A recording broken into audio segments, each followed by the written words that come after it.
मुगल साम्राज्य, जिसने भारत पर 300 वर्षों से अधिक समय तक राज किया, और इस साम्राज्य की स्थापना करता है बाबर।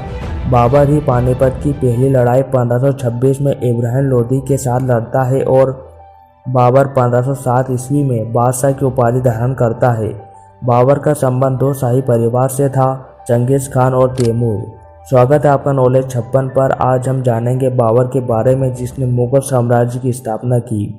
पहले मुगल सम्राट जहीरुद्दीन मोहम्मद बाबर का जन्म 14 फरवरी 1483 को तुर्किस्तान में होता है। पिता की समय से पहले मौत होने से अपने परिवार की जिम्मेदारी बाबर पर मात्र 11 वर्ष की उम्र में ही आ जाती है। उसके पिता उमर शेख मिर्जा तैमूर के वंशज थे और माँ, जिनका नाम था कुतुब निगार खां, वह चंगेज खान की वंशज थी। इस तरह बाबर का दो शाही परिवार से संबंध था। बाबर जब 19 साल का था तब उसने देखा कि उसके दुश्मन आपस में दुश्मनी निभा रहे हैं। इसका फायदा बाबर ने उठाया और 1502 में अफगानिस्तान के काबुल में जीत हासिल की। बाबर के जीवन की जिस तरह शुरुआत हुई, उससे किसी को नहीं लगता था कि बाबर भारत आकर राज करेगा। लेकिन बाबर मध्य एशिया को अपने कब्जे में करना चाहता था। उसकी नज़र भारत पर थी। उस समय भारत की राजनीतिक दशा कमज़ोर हो रही थी, जिसका उसने फ़ायदा उठाया। उस समय दिल्ली के सुल्तान बहुत सी लड़ाइयों में व्यस्त थे, जिस कारण भारत की राजनीतिक दशा बिखर रही थी।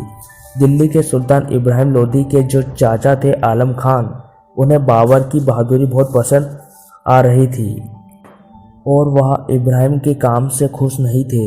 इसलिए इब्राहिम के चाचा आलम खान और दौलत खान बाबर को भारत आने का न्योता भेजते हैं।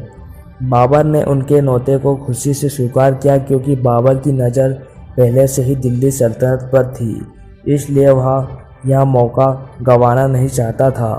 बाबर ने मुगल साम्राज्य के लिए कई युद्ध लड़े। कुछ में वह आसानी से जीता, मगर एक युद्ध ऐसा था जिसमें उसे अपनी सारी ताकत लगानी पड़ी थी।